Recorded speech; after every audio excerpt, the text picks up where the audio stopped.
Salut, c'est Romaric. Dans ma démarche de partage d'expérience, aujourd'hui je vais te parler du statut de freelancer.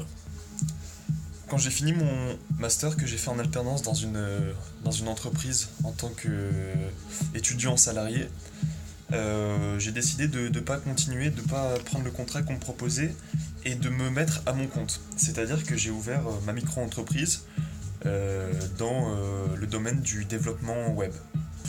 Je fais cette vidéo pour un peu clarifier à la fois le statut, l'activité, les points positifs et négatifs, parce que selon moi c'est une belle opportunité à saisir si l'on peut, si l'on est dans le bon domaine, un domaine qui ne présente pas trop de problèmes pour trouver du travail, mais j'y reviendrai après. Déjà, comment on fait pour devenir freelancer? En fait c'est très simple, il suffit de créer sa micro-entreprise. Donc pour ça il y a deux solutions, soit vous le faites sur le portail web, ça prend apparemment un quart d'heure, moi j'ai pas réussi, mais j'ai des amis dégourdis qui ont bien réussi, voilà. Moi je suis passé par la CCI de ma ville qui m'a fait le dossier complet pour l'URSSAF, le RSI, enfin tous les trucs à gérer quand on est freelancer. On choisit un domaine d'activité, un nom d'entreprise et c'est bon, voilà. On a un statut qui nous permet d'avoir des charges relativement réduites si l'on est jeune ou si l'on est au chômage avec l'ACRE. En plus de ça, tu ne payes pas de charges patronales sur ton chiffre d'affaires quand il est en dessous d'en gros 33 000 euros. D'après un autre freelancer qui lui ne touche pas l'ACRE, en gros, tu vas déduire de ton CA 25% pour les cotisations sociales. Voilà, au RSI, je crois. Donc en gros, pour 33 000 euros, tu multiplies par 0,75 et ça te fait ton revenu, entre guillemets, maximal annuel.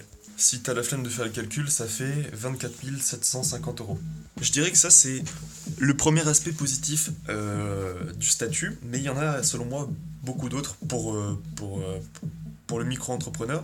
Le premier, c'est la flexibilité, puisque tu vas pouvoir changer de projet, changer de client, changer de planning, d'horaire, avec beaucoup plus de facilité que si tu étais dans une entreprise et que tu étais entre guillemets dépendant des contrats que les commerciaux de ton entreprise pourraient trouver. Il faut juste garder en tête que si tu ne travailles pas, tu ne gagnes pas d'argent. Mais l'autre chose à garder en tête, c'est que pour atteindre le plafond, il suffit que tu travailles 6 mois. Voilà. L'autre intérêt, qui est en relation avec l'idée de changer de contrat et de client, c'est que tu vas travailler sur une grande diversité de missions, ce qui va en gros augmenter drastiquement je sais pas comment on le dit en français, ton pool, ton bassin, non, ta réserve de compétences, ça va monter très vite pour peu que tu sois adaptable et que un peu curieux aussi. Je te dis ça parce que la compétence, c'est ce qui fait ta valeur. Grosso modo, plus tu vas avoir des compétences spécialisées ou plus tu vas être polyvalent, plus tu vas pouvoir augmenter ton tarif journalier. Et donc le tarif journalier, j'y arrive parce que tu peux en tant que freelancer te permettre de fixer un montant qui peut sembler un peu aberrant au début, un peu scandaleux. Pour moi ça l'était au début, mais en discutant avec d'autres freelancers expérimentés, il s'avère que c'est pas si incroyable. Moi en tant que junior, en tant que débutant, je facture ma journée à 250 euros. Mais donc de ça il faut déduire les cotisations sociales. Il faut déduire le temps que tu passes sur l'administratif, le temps que tu passes sur le commercial. Donc pour ces deux choses, c'est remplir tes papiers, parce que bon, dans une entreprise, c'est les RH et tes managers qui le font. Le deuxième aspect, c'est que c'est à toi de trouver tes contrats, et que quand tu cherches des contrats, tu n'es pas payé. Le dernier aspect, enfin, qui selon moi, pourrait justifier cette somme, c'est que tu dois t'auto-former, en fait. Personne va te fournir des formations, c'est à toi de prendre sur tes jours, sur ton salaire pour monter en compétence sur des nouvelles technologies, enfin, dans mon domaine par exemple, mais sur des nouvelles activités, des nouvelles spécialités. Donc derrière cette somme importante, il y a quand même des aspects à ne pas négliger. Finalement, tu vas gagner, si tu es cohérent, tu vas gagner grosso modo autant qu'une personne qui ferait le même métier que toi dans une entreprise. Plus la flexibilité, plus la diversité, et plus le fait que tu es ton propre patron. C'est pas la liberté absolue, hein, puisque finalement tu es un peu soumis à tes clients, tu dois faire ce qu'ils te demandent, et même à toi-même, tu es ton propre patron, c'est-à-dire que tu as toujours un patron. Tu dois faire ton travail, voilà. T'es pas encore libre, voilà. T'es freelancer, mais t'es pas encore libre. Je te dis ça parce que pour moi, c'est avant tout une activité de transition vers de la permaculture, vers de l'autosuffisance. Mais pour l'instant, comme je viens d'une société, enfin la même que la tienne, quoi, je peux pas encore être autosuffisant. Il me faut un petit capital de départ pour m'assurer à la fois un petit peu le minimum de confort. Je veux dire, habiter à un endroit, avoir des vêtements et de la nourriture, de la bonne nourriture. Bref, il y a aussi des côtés négatifs. Enfin, moi j'en ai trouvé deux. L'un, je te dis par rapport au fait que tu es ton propre patron, c'est que tu dois te discipliner. Et ça, c'est difficile. Surtout pour moi qui sors du circuit étudiant où on n'est pas spécialement forcé. Enfin, je viens d'un master, je viens pas d'école d'ingénieur, c'est peut-être pour ça aussi. On n'est pas non plus écrasé par le travail. Tu peux très bien te débrouiller sans fournir un effort conséquent. Je dis ça si tu vises pas à être brillant, quoi. Tu peux y aller ce qu'on appelle au talent, hein. Au talent, c'est-à-dire que tu fais le minimum et t'as ton diplôme. Il s'avère que j'ai découvert par la suite que le diplôme était un peu une illusion, qu'il te servait uniquement à être recruté dans des entreprises parce que c'est le seul moyen de garantir pour eux ta légitimité à avoir le poste qu'ils te proposent. En tant que freelancer, pas besoin de diplôme. Il suffit si tu n'as pas de diplôme, il suffit d'attester que tu as déjà travaillé sur des projets. Donc, si par exemple tu décides de te lancer dans le développement web, tu peux, si tu en as les possibilités, hein, au niveau financier, tu peux passer, selon moi, en 3 mois, tu pourrais commencer tu pourrais te dire freelancer débutant, développeur web débutant. Et je pense que je minimise pas, hein. Si tu y passes 2-3 heures par jour pendant 3 mois, tu as forcément tu as les capacités, je pense, pour atteindre cet objectif. Ça serait peut-être intéressant que je t'explique par où commencer si j'ai le temps et si ça t'intéresse éventuellement. Donc tout ça pour dire qu'il va falloir te discipliner si tu veux être freelancer parce que personne ne fera ton travail à ta place. Tu es responsable de ton travail. Moi, j'ai un combat intérieur contre la flemme, tu le sais si tu regardes mes vidéos. Mais en même temps, ça me fait mûrir plus vite, j'ai l'impression, parce que.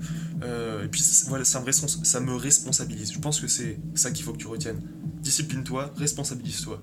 C'est un peu négatif dans le sens où tu vas quand même faire des choses que tu n'as pas envie de faire, travailler, mais finalement c'est un moindre mal par rapport à l'entreprise, tu en conviendras.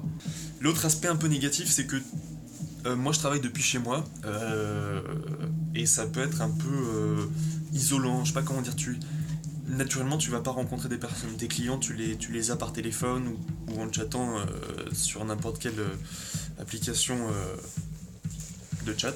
Heureusement il y a des alternatives, la principale c'est le coworking, où en fait tu vas aller dans des espaces où d'autres travailleurs indépendants ou de personnes qui peuvent travailler depuis chez elles mais qui ne veulent pas parce que justement ça les isole, se réunissent. Tu payes 10-15 euros la journée, tu as accès à un wifi et puis des fois des petits services du style la machine à café si t'aimes le café ou des conférences ou ce genre de choses. Donc ça peut être intéressant si t'as peur de t'isoler en devenant freelancer. Avant de t'exciter sur ce statut, réfléchis, est-ce que tu as les compétences pour devenir freelancer? Parce que autant sur les domaines informatiques, bah effectivement il n'y a pas de souci parce que on n'a pas besoin de présentiel, on n'a pas besoin de...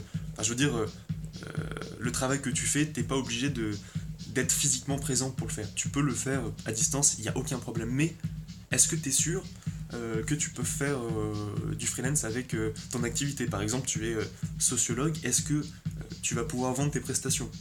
Dans ces domaines un peu plus spécifiques, je sais pas si par exemple tu es philosophe, si tu es artiste peintre, je sais pas, pose-toi la question de savoir si tu vas pouvoir trouver des contrats.